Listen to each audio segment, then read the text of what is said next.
அப்ப இயேசு கிறிஸ்து பிரதான ஆசாரியர், ஓகே ரைட், அதனால எனக்கு என்னப்பான்னு கேக்குறீங்க? அவர் இருந்துட்டு போட்டு எனக்கு என்ன?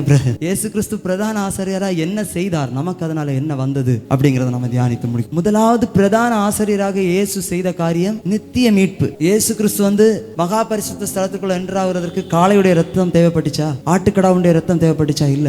ஆனா மகா பரிசுத்த ஸ்தலத்துல ஆசரிப்பு கூடாரத்துல பிரதான ஆசாரியம் போகணும்னா ரத்தத்தோட தான் போகணும். நான் இதை யோசிச்சு பார்த்திருக்கேன். நம்ம இன்னைக்கு சங்கீதக்காரன் எழுதும்போது மகிழ்ச்சியோட கர்த்தருக்கு ஆராதனை செய்து ஆனந்த சத்தத்தோட அவர் சந்நிதி முன் வரக்கிறோம். பழைய ஏற்பாட்டுல பயந்து நடுங்கிட்டு செத்துருவோமா, இன்னைக்கு வீட்டுக்கு திருப்பி போவோம்ங்கிற பயத்துல தான் வருவாங்க. கையில காலை கொண்டு வர பலி மிருகத்தை பார்த்தாலே தெரியும் பாவத்தினுடைய வெயிட் எவ்வளவு. பெரிய தப்பு பண்ணவங்க காளை மாடு, சின்ன தப்பு பண்ணவங்க ஆட்டுக்கடா, அதோட குட்டியா தப்பு பண்ணவங்க எல்லாம் புறா குஞ்சு எல்லாம் தூக்கிட்டு வருவாங்க. தகுதிக்கு ஏற்ப அவங்களுக்கு எப்படி வசதியோ அப்படி கொண்டு வருவாங்க. கொண்டு வந்து பலியிடணும். பயத்தோட ஆராதிச்சாங்க பழைய ஏற்பாடு. ஆனா இன்னைக்கு நம்ம அன்பினால் ஆராதிக்கிறோம். ஆமா, இன்னைக்கு சந்தோஷமா ஆராதிக்கிறோம். மகிழ்ச்சியோட கர்த்தருக்கு ஆராதனை செய்து ஆனந்த சத்தத்தோடு. அந்த மகா பிரதான ஆசாரியனுடைய மனநிலைமை கொஞ்சம் யோசிச்சு பாருங்க. அவர் பண்ண வேண்டிய ஊழியம், அந்த அங்கேயும் தரிச்சு இடுப்புல ஒரு கச்சை வேற இருக்கும், இடுப்புல ஒரு சல்லடையை கட்டி விடுவாங்க, சணல் நூல் சல்லடை. எதுக்குன்னா ஒரு வேளை இறந்துட்டா வேற யாரும் உள்ள போக முடியாது, வேற கோத்திரத்தார் என்றாவே முடியாது. பணிவிடைக்காக லேவி கோத்திரத்தார் வரலாம், மற்ற ஆசாரியர்கள் வரலாம், வந்தாலும் மகா பரிசுத்த ஸ்தலத்துக்குள்ள போக முடியாது. வருஷத்துக்கு ஒரு தடவை ஒரே ஆசாரியன், மகா பிரதான ஆசாரியன் போக வேண்டிய இடத்துல போய் விழுந்து செத்துட்டாருன்னா ஒரு சின்ன பாவம் போதும், இழுத்து எடுக்கிறதுக்காக ஒரு கயரையும் கட்டி விட்டுருப்பாங்க. உள்ள போக முடியாது, பயத்தோட இழுத்து எடுத்து கொண்டு போய் அடக்கம் பண்ண வேண்டியது, வேற வழியே இல்லை.